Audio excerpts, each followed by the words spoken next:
So this webinar is part of a new series we're trying to do. Our engineers are always working on stuff to improve the site. Sometimes they're little things, sometimes they're bigger launches. And we wanted to try to get a way to get all of these things out at once so you can find what would be the most useful for your class, especially mid-year as we are right now. So I'll go ahead and get started. My name is MR. I'm a PD specialist here at CodeHS. I'm joined with Joni Neer, who's a senior PD specialist at CodeHS. She'll kind of be in the background answering any questions that you have. Feel free to throw any questions you have in the chat or in the Q&A, whichever that you would prefer, and Joni will take care of that. So I'll get started.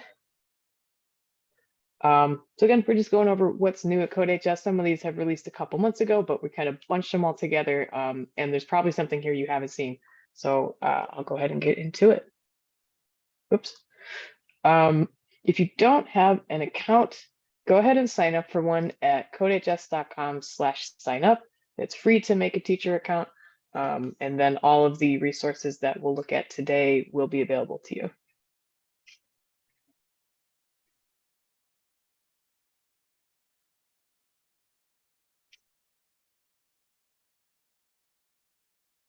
So after you've signed up or logged in, I'll go ahead and show an overview of what we'll cover today. So here's a bunch of stuff that our team has released over the last couple months. We launched a career center, I think in October. The Career Center is something I was super pumped about, especially as computer science has been blanketed with CTE programs. It's not just about computer science a lot of the time, or you might be teaching a class with students who don't necessarily know that they're into computer science, and this can help them, connect that to what they're already interested in, and then after realizing that it connects to their goals, now they are interested in computer science. So that's something I've been excited about for a while. The project catalog, we'll take a look at that.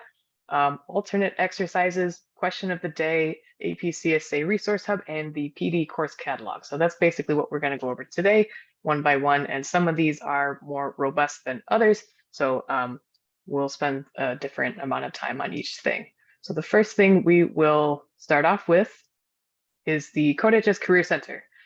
So this is a curated list of resources that shows real-world CS connections and encourages students to explore different pathways.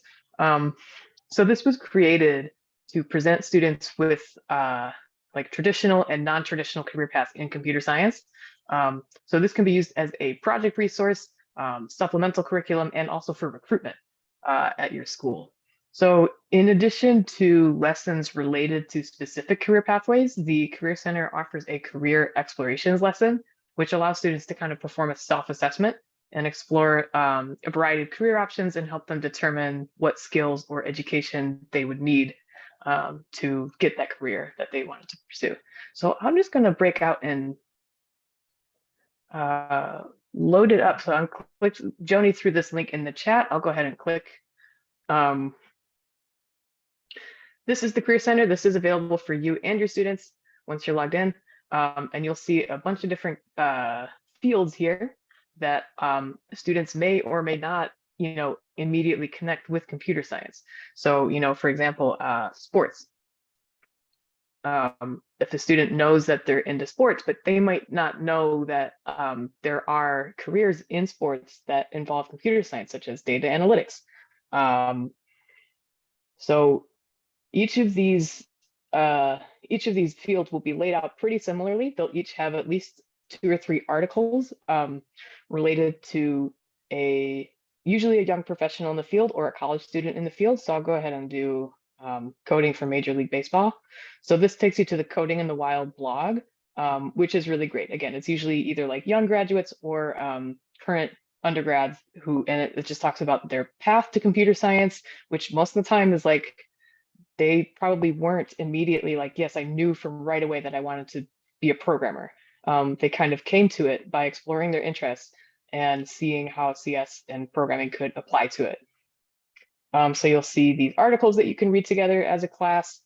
You can have students explore this independently, make a day of it, visit this every week. There's a lot of ways that you can incorporate this into your class to kind of increase engagement get students, thinking like if they're into fashion, if they're interested in artificial intelligence, kind of break up the flow a little bit and have them explore these real world applications and what specifically they would need to study to make that a reality for them. So these are really great. So each of them will have these articles, and then all of them will have this career explorations lesson, which is about 3 hours, could be good for high school or middle school. You can assign it directly from here to your existing sections, and you can also view the lesson plan or preview it yourself. Most of them will also have this 1 to 3 hour activity related to the topic. So for sports research, this would just be kind of a 1 hour exploration into like what is data science in sports, like a beginner, scratching the surface of that project. And at the bottom, you'll see other fields as well. So this is just like, it's designed to be kind of just a web for students to see how CS is used out there in the real world, and specifically for the field that they're interested in, whether it's healthcare, the environment, anything of that nature.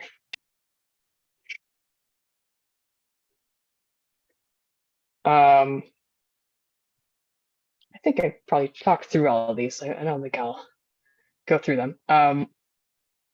But these slides will be there too. These will go out after the workshop is done if you'd like to read the explanation some more. And again, there's pathways. You can explore them as a class, have students choose a pathway to explore on their own. Tons of ways you can incorporate this.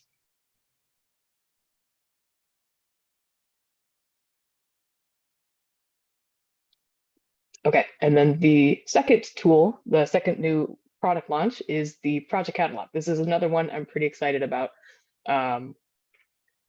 This is a bunch of, when it was launched, it had over 100 free projects, and they're going to be continuing to add to this all the time in a variety of languages, and then also a range in difficulty as well, and a range in time as well.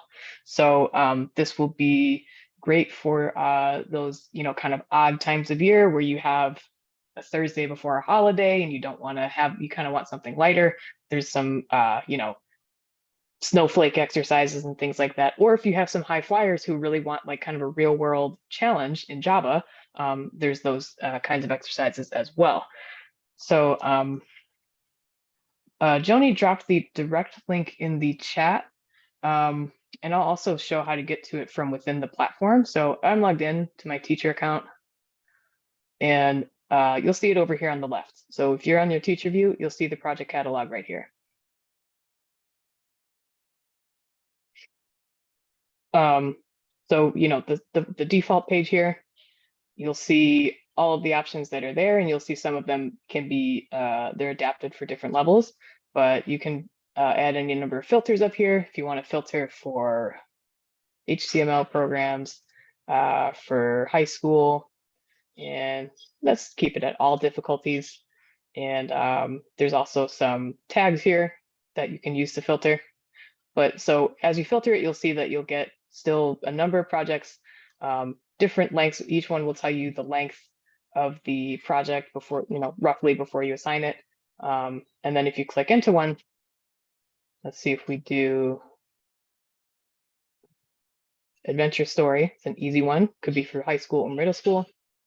Even just clicking into one as the teacher, you'll get to see a little bit of background, any requirements, and that'll be what they need to have to complete it, any prereqs that they might need before they complete it, and then just generally the description of the project. And you'll get to see a demo of a sample, project before the students would work on it. And you'll see a breakdown of all the activities included in there. And then if you go back to the top, you'll see the green assign button, which will allow it to assign it pretty easily to your sections. If you have done that before in CodeHS, it'll be pretty much the same flow. I have like 60 sections right now, so I'm just not going to do it live. But for you, you'll probably only have like 3, and it'll be a lot easier for you to do that. So definitely the project catalog is something that I've also been pumping up a lot. I think it's really good, if for teachers who are like, my kids are just kind of falling off, or, I need to give something for kids to, some kids to work on something while everyone else catches up. The project catalog is going to be great for that. Just finding some fun games that are various levels of challenge. Really, really good stuff. So again, some of these projects could take an hour or a few hours. Some of them could take a couple weeks. So you'll just want to be aware. And you'll also want to be aware of when you're assigning from the project catalog, if something is auto-graded, that means that they'll have to hit a set of requirements rather than having it be open-ended. The auto-grader will be similar to the assignments on CodeHS that are auto-graded. And that will, they'll have to hit each requirement before they submit. So just to quickly go over a couple of examples, there's the letter histogram, where they can create a histogram of the number of letters in a given text, and they can build that in JavaScript, Java, Python, or C++. There's the game of Pig. There's Catch Me, where students will use HTML and CSS to kind of build a basic game. There's Mad Libs available in Java and Python, and Shift Cipher with string methods. So that'll kind of combine some cybersecurity and also using JavaScript or C++. A digital forensics project, so all kinds of stuff. So with that, that is the project catalog. And the next thing I'll show is alternate exercises. This is where, to kind of combat cheating in an easy way, this is where you can assign different versions of existing assignments in CodeHS courses.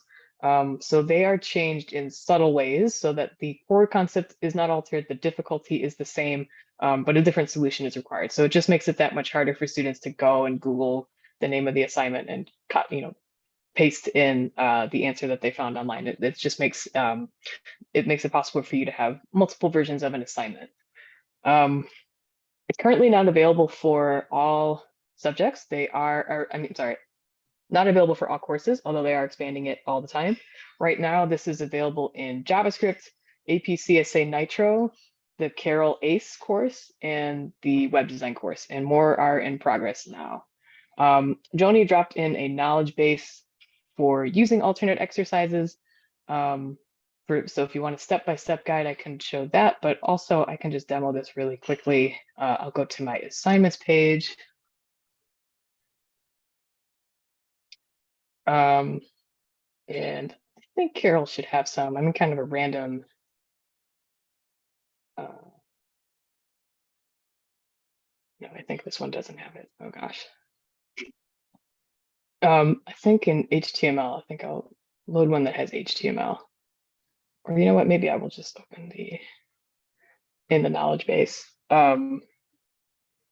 So you'll see in this demo, if an alternate exercise is available, you'll see it on the assignments page, and you'll be able to click the 3 dots, and there's a use alternate exercises button, and that will allow you to choose in between 2 different exercises. So again, it's not available for every course, but they are expanding it all the time. And if it is available in the course you're teaching, it can just be a quick way to change it up and prevent cheating. So the next feature that I think is pretty good is the question of the day. So that was rolled out last year primarily for the AP courses. So there was one for AP CSP and AP CSA, and it's been expanded this year to the intro to JavaScript and intro Python courses. So now it's available in 4 courses. So if you're teaching one of these 4 courses, if you're teaching CSA, CSP, JavaScript, or Python, you and your students will automatically have this feature available to you. Students enrolled in one of these courses will have the option to access question of the day from their sidebar.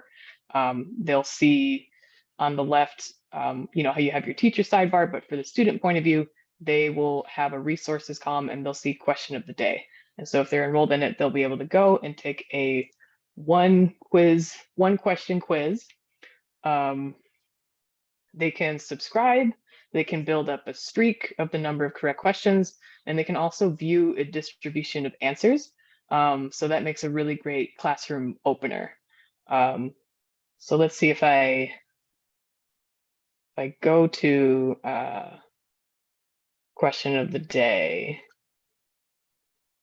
I'm just going to type in it. So for students, it's a lot easier. They are adding, it's been requested to add an easier way for students to get there. But if you just go to codehs.com/QOTD, you can get there as a teacher.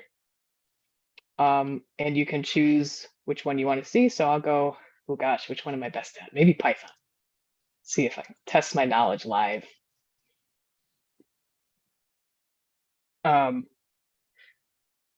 So this will load a,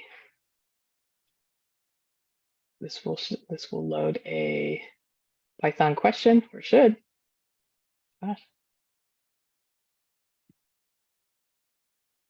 All right, let me see if I can do this JavaScript one.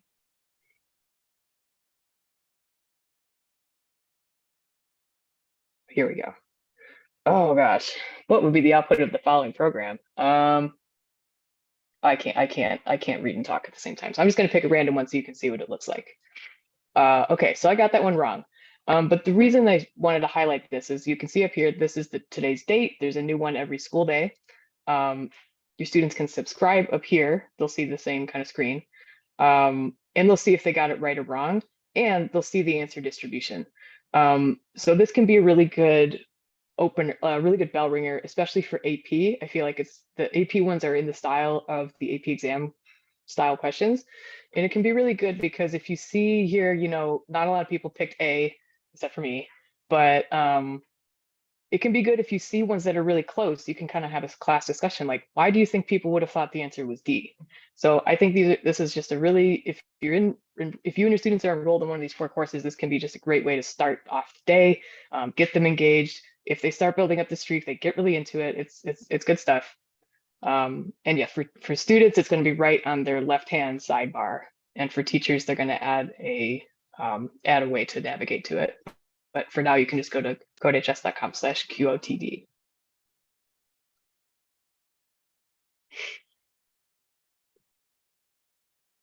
And then we have added the AP-CSA Resource Hub. And the goal is to kind of build these out for all courses, but the first one that we built out is for AP-CSA. So this kind of gathers all of the resources that we have for AP-CSA, which is the course that teachers often need more resources on. The more, the better. So we do have an AP-CSA textbook, which is linked up here. We have linked the question of the day, where you can check out today's question. There's the AP-CSA FRQ Center for practice free response questions. So I'll just go through some of these tabs I'm opening up. We do have this textbook. The textbook is a great, you know, I'm a big fan. I have a background in special ed, and I'm kind of a big fan of just presenting things in multiple ways, and you don't know what's going to stick. And so if you're reading something, if you're studying something and students need a little more practice with it, the textbook can just be a really great way for them to like, okay, I'm going to sit down with this. I'm going to read it. There's demo programs, really great stuff. So the textbook is linked in there. Question of the day, the free response question center has a bunch of previous years questions from College Board, and you can try it out as a teacher. You can assign this to your class, and you can add this you can view all of these in a playlist as well. And so again, this is linked now from our AP-CSA resource hub. There's more resources here. There's the review course here.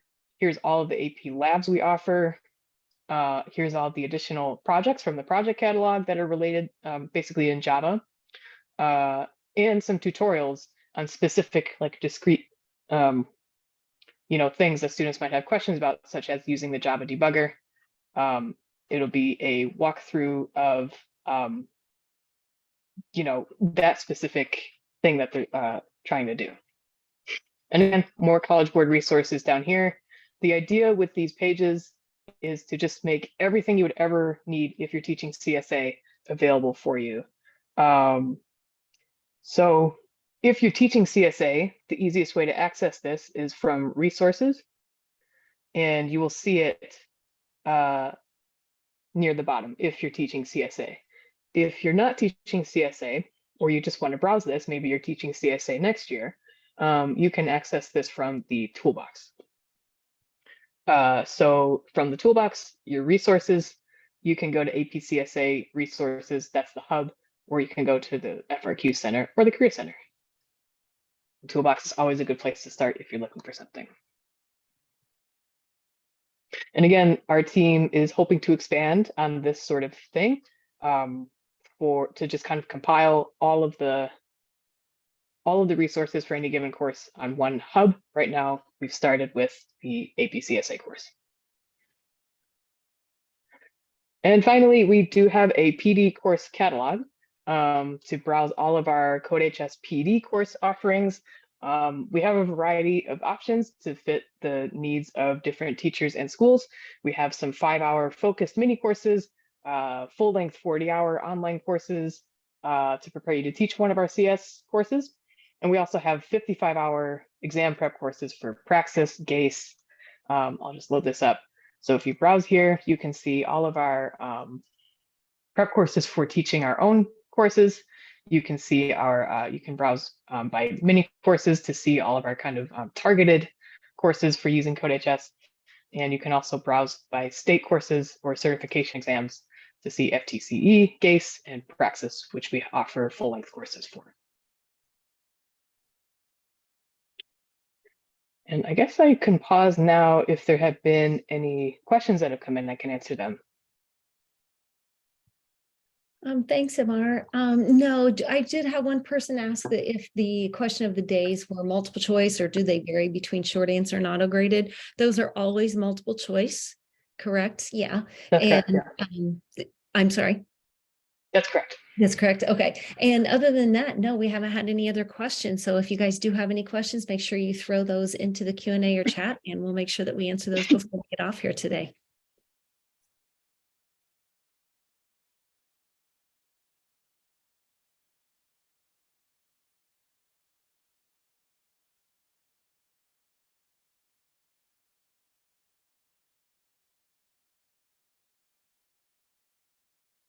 Great. Yeah, if any questions come in, I'm happy to answer them. If not, I'll kind of wrap this up. So if you are ever stumped about something on CodeHS, our support team is awesome. So on most pages, let me close some of my windows out here though. I always have a ton. So on most pages on CodeHS, you will see this blue button. Not all of them, because they remove it on some where it might interfere with navigation. But if you see this blue button, that's the fastest way to get in touch with our team.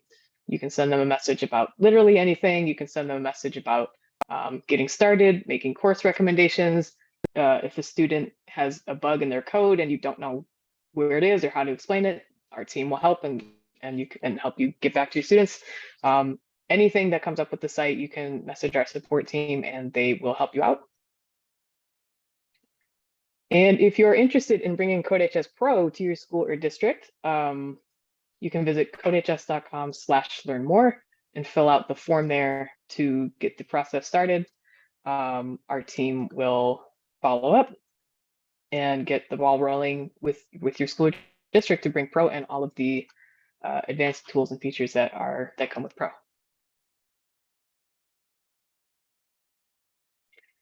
And then we do have some ways to get involved with CodeHS. We have the CodeHS Facebook CodeHS Educators Facebook group. It's really active. Every day there's teachers posting. There's teachers posting questions, posting answers. You know, there's a lot of teachers that have been in the situation that you're in, and that's just a great way to connect with them. Ask questions about how they organize or how they assess or how they use this or how they address that issue. It's a really active group. Definitely recommend joining that. And then we have many free workshops. We're adding them all the time. We do tend to pick up more in the spring and summer, but keep an eye on that page. There are events that come up in between now and the spring. You can also follow us on social media. And with that, we're all set. Thank you for joining us today. If you have any questions, you know, we'll be here for a couple more minutes. But if not, thanks for coming coming out tonight, learning about the new stuff at CodeHS. Again, our team really works for you. We work for teachers. If you have a request of something you'd like to see, always feel free to write in a support and they will get that to our team. Pretty much every feature that you see on the site is a direct result of teacher requests and teacher feedback. So our team is really responsive. I definitely encourage you to reach out with feedback or suggestions. And yeah, thanks for coming tonight.